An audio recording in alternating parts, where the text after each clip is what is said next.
Hello bachcho, let's see this question. When scientists make an animal superior by view of genotype, introducing some foreign genes in it, it is called. तो यहाँ पे बात हो रही है कि जब हम कोई फॉरेन जीन्स एंटर करवाते हैं किसी एनिमल को सुपीरियर यानी कि बेहतर बनाने के लिए, तो उसको क्या कहते हैं। पहला ऑप्शन है इम्यूनाइजेशन, दूसरा है genetic engineering, third is tissue culture and fourth is biotechnology.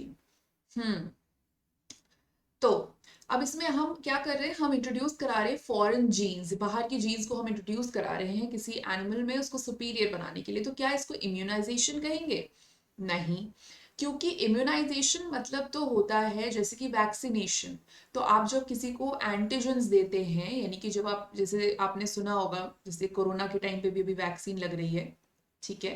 तो ये वैक्सीन में हम क्या इंट्रोड्यूस करवाते हैं, तो इसमें हम इंट्रोड्यूस करवाते हैं एंटीजेंस जो कि फिर एंटीबॉडी डेवलप करेंगी हमारी बॉडी में, हमारी बॉडी एंटीबॉडी डेवलप करेगी।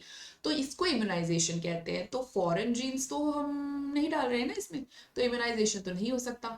टिश्यू कल्चर, टिश्यू कल्चर होता है जैसे कि मान लीजिए plant tissue culture, totipotent cells होते हैं, हम कोई भी प्लांट का पार्ट लेकर के उसको प्रॉपर मीडियम में उसको ग्रो करवा सकते हैं, माइक्रो प्रोपोगेशन की टेक्निक से, मतलब प्रॉपरली ग्रो करवा सकते हैं। तो टिश्यू कल्चर में भी इस तरीके का तो कुछ नहीं है बेसिकली, सो नो। अब कंफ्यूजन हमको हमको हो सकती है जेनेटिक इंजीनियरिंग बायोटेक्नोलॉजी में, बिकॉज दोनों काफी मिलते जुलते टर्म्स हैं, बट स्लाइटली डिफरेंस है। बिकॉज बायोटेक्नोलॉजी में हम क्या करते हैं कि हम लाइव ऑर्गेनिजम्स या फिर इंजाइम्स फ्रॉम लाइव ऑर्गेनिजम्स को लेकर के उसको मैनिपुलेट करते हैं अपने यूज के लिए, फॉर ह्यूमन यूज, ठीक है। ये होता है बायोटेक्नोलॉजी का principal.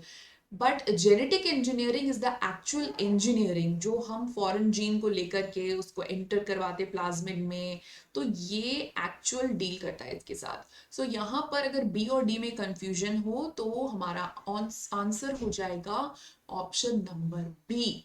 So let's see here, option B is the correct answer for this question. Hope you have understood the concept. All the best.